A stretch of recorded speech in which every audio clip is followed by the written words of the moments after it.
ചേച്ചിക്ക് എപ്പോഴെങ്കിലും അങ്ങനെ ഒരു രാഷ്ട്രീയത്തിലേക്ക് ഇറങ്ങാൻ ഒരു ആഗ്രഹമെങ്കിലും ഉണ്ടാകുമോ, അല്ലെങ്കിൽ ഇത്രയ്ക്ക് ഈസി ആയിട്ട് ഒരു രാഷ്ട്രീയ നേതാവിനെ പോലെ അങ്ങനെ അനായാസമായിട്ട് അതിലേക്ക് എങ്ങനെ വരാൻ പറ്റുമെന്ന് അങ്ങനെ ഒരു ആഗ്രഹം ചേച്ചിയുടെ മനസ്സിൽ എവിടെയെങ്കിലും ഒളിഞ്ഞു നമ്മൾ കിടക്കുന്നുണ്ടോ? പല ഇലക്ഷനും കാണുന്ന പല തമാശകളും പല അട്ടിമറികളും ഈ എന്താ പറയുക കാലുവാരലും അങ്ങനെയൊക്കെ പലതും നമ്മളിങ്ങനെ കേൾക്കുകയും കാണും. ഇപ്പൊ വിഷ്വൽ മീഡിയ എല്ലാം ഉള്ളതുകൊണ്ട് നമുക്ക് എല്ലാം സൗകര്യം ഉണ്ടല്ലോ. അപ്പൊ നമുക്ക് തന്നെ അന്തംമണി ഉണ്ടാവും, ഇതെങ്ങനെ ഇന്നലെ വരെ ഇതായിരുന്നിട്ട് ഇപ്പൊ ഇന്ന് ഇങ്ങനെയാണോ എന്നൊക്കെ നമുക്ക് തോന്നുന്നില്ല. ചേച്ചിയുടെ വാർത്തകൾ തന്നെ കാണുമ്പോൾ ചേച്ചി ഞെട്ടിക്കൊണ്ടിരിക്കുകയാണ്. പിന്നെ ഞാൻ തന്നെ പറഞ്ഞെന്ന് പറഞ്ഞാൽ മനസ്സാവാതെ അറിയാത്ത കാര്യങ്ങൾ ഇങ്ങനെ വൈറലാവുന്നു. ഞാൻ ഈ സാധനം കാണാറില്ല, ദൈവം സഹായിച്ചു.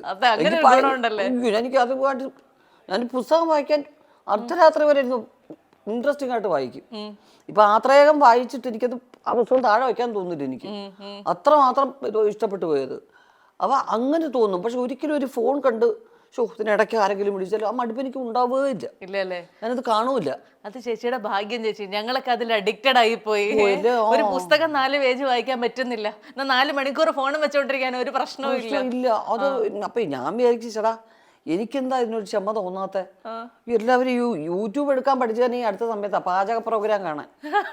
അപ്പൊ എന്റെ മോള് പറയും, അമ്മ ഇത് കണ്ടോണ്ടിരുന്നിട്ട് വല്ലതും അമ്മ ഉണ്ടാക്കുന്ന സമയം ഉണ്ടോ അമ്മയ്ക്ക്, എന്തിനാ അമ്മ ഇത് കാണുന്നത്? പറയും ഒരിക്കലും ഞാനിതെല്ലാം ഉണ്ടാക്കി തരും.